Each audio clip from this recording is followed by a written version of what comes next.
This is the Segovia Show. Hey everyone, it's Andres, and I'm doing another reaction video. Someone else is announcing that, or being asked a question if they're leaving California too.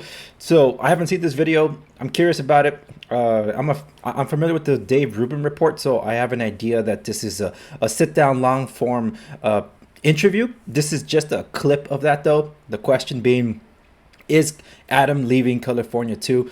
So I haven't seen this. I'm interested in checking it out. I'm not entirely sure what he has to weigh in on all this besides just another, I guess, high profile celebrity. For those of you that are familiar with Adam Corolla, it being that just another one of those types is going to be leaving, because since my last reaction video, more high profile celebrities, businesses, and business types have announced that they're leaving or have already left.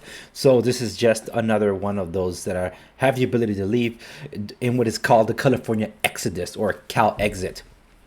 Although there's another thing about Cal Exit. Anyway, also hashtag said California. So let's find out what this is all about. I'm Dave Rubin, and this is the Rubin Report. Joining me today is a best-selling author, co-star of the wonderful documentary No Safe Spaces, and host of the Adam Corolla Show podcast. Adam Corolla, welcome back to the Rubin Report. Always good to be back, Dave. All right, Corolla, we got a lot to do here because this is my last interview of 2020. And we said, who could we get on the show to end the year that is not completely fucking bananas? And you were on the short list. There were only about 2 other people, and we couldn't get them, so we got you. You're on the short list of Dave Rubin's sane people. How does that make you feel? You know, when I write my next autobiography, it's going to be titled From the Short Bus to the Short List, the Adam Corolla story. Nice to be on the short list. Yes, you have done it, my friend. All right, first off, I got to ask you something, because there is a rumor going around town. My guys, my team, seem to believe this rumor that you're moving to Texas. Now, when I talk about short lists, on my short list of LA people, I got Adam Corolla, I got Dennis Prager, I got Larry Elder, John Voight. That's it. Are you leaving us? You going to Houston? No, not just yet. I did a hit on Tucker Carlson, I guess last week, and they brought the van to my house. And Tucker always does the when you leave in L.A. Yeah. And I think he grew up in, I think, L.A. and San Diego. So a lot of the guys, and him and Shapiro are the 2 when you leave in L.A. guys, because they were in L.A. and they left, and I've always been in L.A. So just off the cuff, because we're in this van that was a satellite van, I just, as an improvisational comedian, I just said, oh, Tucker, as soon as this hits over, I'm going to commandeer this van and I'm driving to Houston. And for some reason, that didn't come across as a joke to a lot of people, but you should have seen that it was a joke, people, because if I was going to Houston, I would certainly do it on a Southwest flight. I don't think I'd commandeer you wouldn't $250,000 satellite van. You wouldn't take the satellite van from Fox News and drive that all the way to Texas. You do it first class on Southwest. I get it. All right. Okay, so I guess this is piggybacking off something I didn't see. I did not know that. I guess Adam is promoting a documentary that he did. So he's doing the press and all that. I did not hear about him possibly leaving California. But with respects to Dave's shortlist, yeah, that's pretty much among the top name of conservatives that seem to remain in California. So that's a pretty fascinating list. Of note, Dave is not a conservative. In fact, he's I guess you could say he identifies as a libertarian, but he wasn't a conservative, and he doesn't really hold conservative values. And he'll be the first to admit it too. He's just someone that invites people of all walks of life to come have a conversation with him on his show, which is why I really respect his program, because he had a lot of different individuals on his program, ranging from all walks of life. So anyway, let's proceed. I feel like just from a mileage standpoint, it would cost much more to take that satellite van. All right, so I'm glad to hear it. Sounds like you're staying for a little bit, but I did have you over for dinner a couple months ago, and you said you were on a 3-year plan, and we're watching Cali just fall apart. I'm a native New Yorker, but I've been here 7 years. You're from SoCal, man. What the high hell is going on here?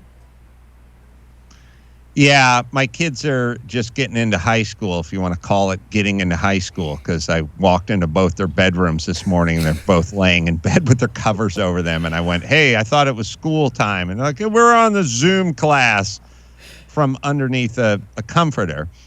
You know, what's happened to LA, it kind of, I always thought of LA and even California for sure, as kind of that hot blonde from high school that was always the belle of the ball, didn't have to study very hard, phone rang every Friday night for a date, really was able to kind of get by in her looks and kind of cruise.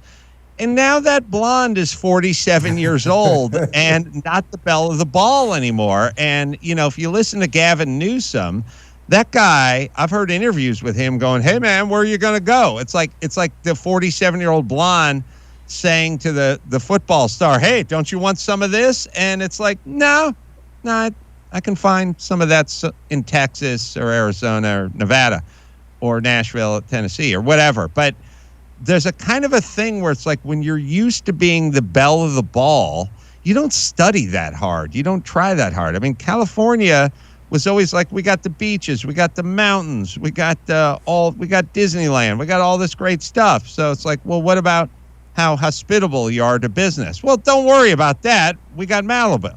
Right. And what they didn't really factor on, I mean, there's a few things. First off, smart people don't want to just hang out and be essentially abused by their government. That's number one. Number two, there's a part of it that's just practical. Like, I grew up out here. My mom had a VW Squareback. She had like a 70s VW station wagon. My dad drove a VW Bug. Forget about driving to Arizona. We couldn't get to Van Nuys from North Hollywood without the thing vapor locking. And like, I talked to a friend of mine, Dickie from the Boss Tones, the lead singer from the band, the Boss Tones. And he was like, yeah, I moved to Arizona. I'm like, oh, so you got to go. He's like, the drive's not bad. I got a great car. It's got it's got Sirius XM and a heater in the seat, and it's like it's not that big of like physically the transportation. You know, the 10 flights a day that are going from Burbank to Phoenix or Jet Suite X. You know, like you can get to Salt Lake City in 55 minutes. Like there's a kind of tangible mechanical part of this, which is when I was a kid, if you wanted to move, like buying a ticket on an airline was a big deal, like packing up a Ryder truck. Again, physically didn't have cars that could make it, you know. It's all kind of doable now. Okay, that is actually a really, really good point. We have all these municipal airports, Southern California. The ones I can immediately think of the top of my head would be Burbank, Long Beach. There's John Wayne Airport in Orange County. There's other little ones too. But that point being made about a commute, not like the back in the days. I'm talking about right now, before we had the lockdowns because of the pandemic and all that. Just to get 25 miles from North Orange County to central Los Angeles, depending on the time of day, because there is no rush hour, it's just rush day. Just that some parts of the day are more rushed than the others. You would have to plan at least a 1-hour commute to get there, depending on what time you left. So let's say you were leaving around 10:30 a.m. You can conceivably get to downtown Los Angeles between 45 minutes to an hour. If you were leaving before that, let's say between 7 and 10 a.m., you got to plan for an hour and a half. That is crazy, just to cross 25 miles in one direction. And that's just trying to get to work. The way back is worse. So why, I don't know. Maybe because people get to work later, but they all leave at the same time, part-timers, whatever it is. The point is, the way back is even worse. The commute can be 2 hours, 2.5 hours. In some of the the work that we do for construction. I have employees that travel out about 45 to 60 miles out from a job site to get to the job site. And to them, that's more convenient than actually living locally in Los Angeles, because the high cost of living, too much traffic and all that. It's like, yeah, but you got way more traffic going the other way. Yeah, but the cost of living is cheaper outside of LA. That's the payoff for staying in traffic. Now, the most extreme sense would be those that live in Bakersfield and commute to Los Angeles for work by car. Bakersfield is, on a clear day, no traffic, at least an hour and a half away. Somehow that's better. So there's some individuals that perhaps don't need to be taking their car, and they're fine taking flights, that would do either a ride and share, because there are a lot of ride and shares, but those don't exactly commute as far, and you still got, in some cases, sit in that traffic. But those that can would take the planes, trains. Also, my brother's actually one of those. He works in downtown Los Angeles, and he commutes by train.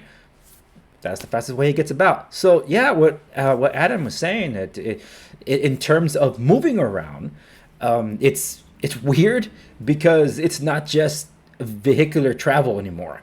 It's trains and planes just to get from one point to another, just to skip all the traffic.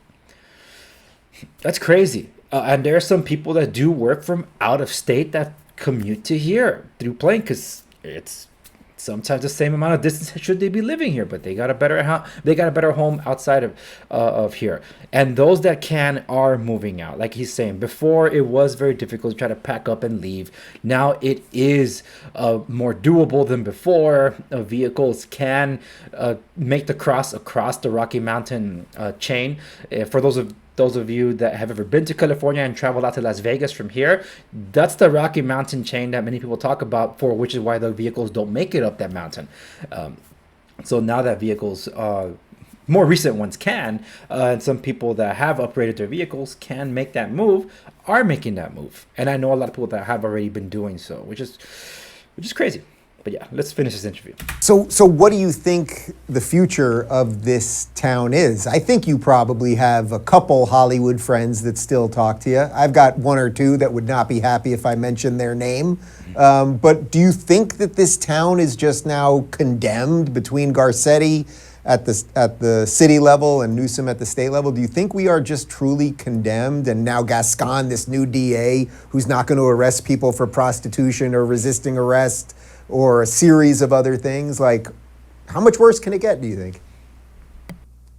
Well, maybe just a little bit, and then maybe it's time, like a horrible alcoholic. Maybe this is I've stolen my kid's piggy bank. I'm going to break it open to buy some malt liquor, and I now catch a glance of myself in the mirror, and I've hit rock bottom. Like, maybe that see you in the mirror thing, maybe we're there.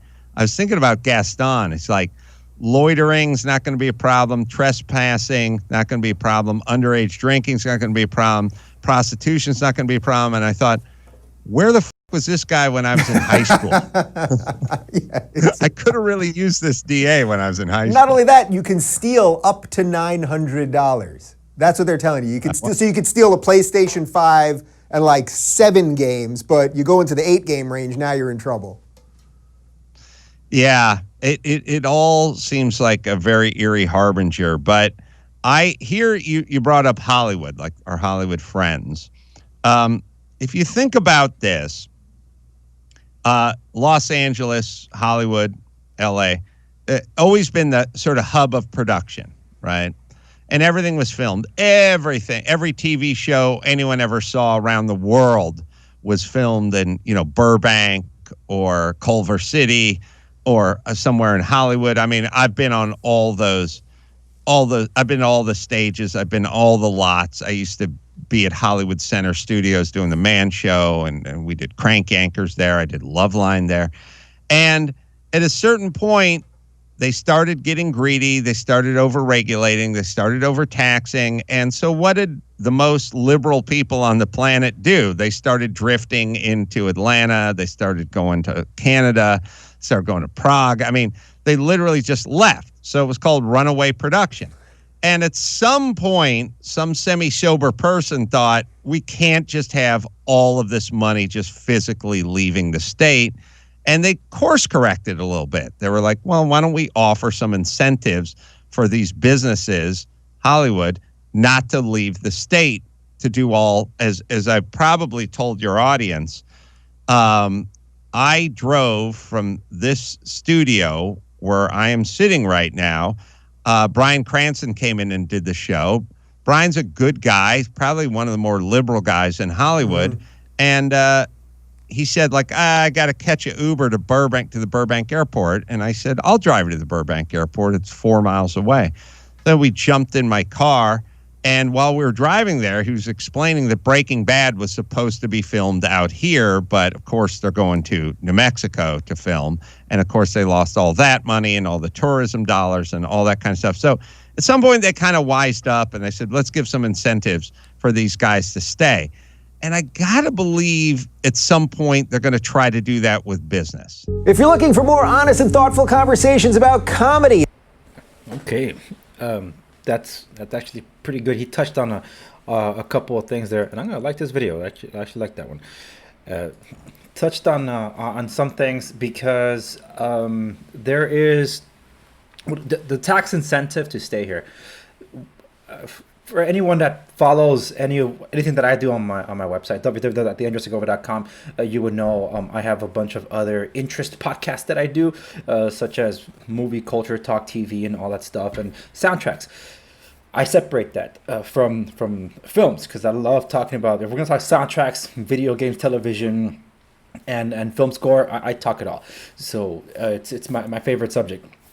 There was this problem that occurred in Hollywood that whenever they're working on a budget for a film, one of the first budgets or sections of that budget that gets gutted is the budget for music.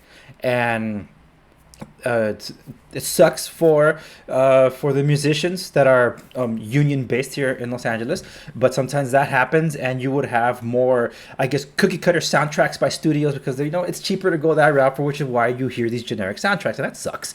But every now and then, some directors and such, they do want that particular sound of a more organic feel, maybe some original score, and maybe they care about the music, so they want that. But the budget will not permit for them to use the more expensive real orchestras here, so they actually started using orchestras outside of California.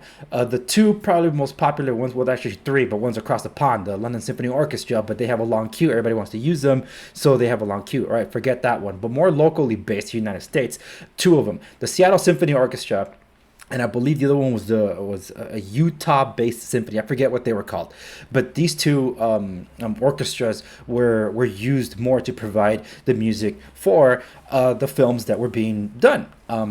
And the Hollywood-based orchestras, the freelance and the made-up orchestras, they got upset about that. So they wanted the unions to be writing under clause. For any film that's being filmed in Los Angeles, they cannot use outside orchestras. They have to use orchestras in Los Angeles. This was several years ago, maybe a decade ago. And when that happened, that's when you started getting this influx of a lot more generic soundtracks. Unless the budget allowed for it, it wasn't really happening there, just because you're trying to corner people into using something. It's like, okay, then I'll just take the entire production out of here. So that's what he was mentioning, Adam Corolla, about a runaway production, because exactly what's happened. There's TV shows, films that have gone out. Georgia is probably one of the most popular places in recent years where you would hear The Walking Dead started filming there. A lot of Disney productions were being done out of there before it became politically contentious last year, 2019 that is. So yeah, it's a lot of crazy stuff that happens in California. That's just at the entertainment level. When we talk about the tax level, I mean, people move out of here because they can afford an actual home outside of California. some of their jobs that have relocated to some of these other more free economic states like Texas and Arizona, they would have openings for individuals from here. I know people whose businesses had their main companies, their headquarters had left the state, and they ended up following suit because the company gave them that option to do so. You know, a lot of the tech giants here, particularly in Cupertino, one of the ways that they were addressing the housing affordability crisis was they would pay for a lot of these apartment projects being built, and they would use them as utilize them as housing for their employees. How sustainable that was, I don't know. I actually covered it in my previous news roundups that I did throughout the year discussing that, and a lot of it was before the pandemic that they were devoting this much money. But then some people didn't want to be locked into a room for a lockdown period. It's like, dude, you're like incarcerated in your own apartment. You can't go anywhere. Rather have your own space if you can, where you can enjoy if you're going to be stuck at home. So I know some people that had it harder than others. The draconian measures the state has taken to try to battle the pandemic, it's based on the science, hasn't been working, but they continuously try to control more. So every time they open just a little bit, individuals in their first chance they get they leave California. It's happened in New York also. Everywhere there's been the strictest lockdown measures, you see the bigger exodus happening. And those that have been in San Francisco and Los Angeles are trying to get out of the city, but want to remain in Los Angeles, or want to remain in the state. But there are those that are in the state that have taken the chances and gotten out of here altogether. And that's been changing the political landscape of the rest of the United States. That's why you heard about a lot of states that are genuinely considered red states have either gone purple or in some cases even blue because of the many people that have left from here, for which is why some other states are actually limiting how many individuals are being received as residents into new states where they're giving priority to the locals there. It's crazy, but that's what's going on. That's the kind of stuff about this California exodus that's going on. As a matter of fact, New York is now on the chopping block when it comes to what I had talked about before in a previous episode, where because of the census, and this is not going to be for this one in the case of New York, but the next time they do take the census, if this keeps up, along with California, they will lose representation in the House of Representatives. That means they'll have less representatives because of the population shrinkage that's been happening in these two states, particularly California. In the last census, California was the first time they did not gain a seat. In this census, it's assumed that it's going to lose a seat in the House of Representatives. So that's the kind of exits we're talking about. But anyway, I'm glad I reacted to this one. This was actually not exactly what I was expecting, but something a little different. So for those of you that have joined me for this reaction video, thank you so much. You can follow my stuff at www.theuniversegovia.com. Remember to like, share, and subscribe if you're watching on YouTube. Share across all the socials when it comes to the podcast catchers, however you're listening to this, across everything.